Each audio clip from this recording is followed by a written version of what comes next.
Sumita Khedekar YouTube चॅनलमध्ये स्वागत आहे आपलं. तर आज मी बनवत आहे कांद्याचा झणझणीत झुणका भाकर. तर त्यासाठी मी इथे बेसन घेतलेलं आहे. ते बेसन मस्तपैकी मी तांबूस रंग येईपर्यंत भाजून घेतलेलं आहे. नंतर चाळणीच्या साहाय्याने मस्तपैकी त्याला चाळून घेतलेलं आहे. त्याच्यामध्ये कुठल्याही गुठळ्या ठेवायच्या नाही आहेत आपल्याला.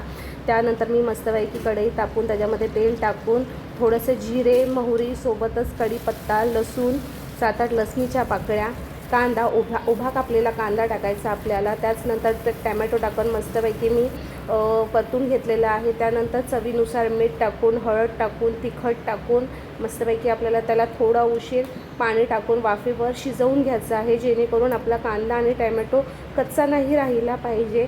थोडा उशीर मी इथे वाफलवून घेतलेला आहे.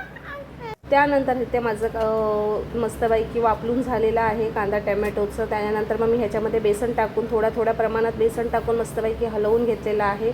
त्याचसोबत त्यानंतर आपल्याला थोडासा पाण्याचा शिंतोडा देऊन मस्तपैकी त्याला थोडा उशीर वाफवायला ठेवायचा आहे. त्याचबरोबर इथे मी बाजूला मस्तपैकी गरम गरम अशा तांदळाच्या भाकऱ्या बनवलेल्या आहे. बघू शकता मस्तपैकी अशा माझ्या टमदार भाकऱ्या फुगलेल्या आहेत. खूप छान अशा माझ्या भाकऱ्या झालेल्या आहेत.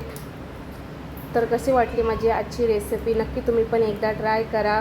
खूप छान होतो झणझणीत झुणका आणि भाकरसोबतच तिथे मी थोडंसं घी टाकून मस्तपैकी कांद्यासोबत सर्व केलेलं आहे. तर कसं वाटलं? बाय.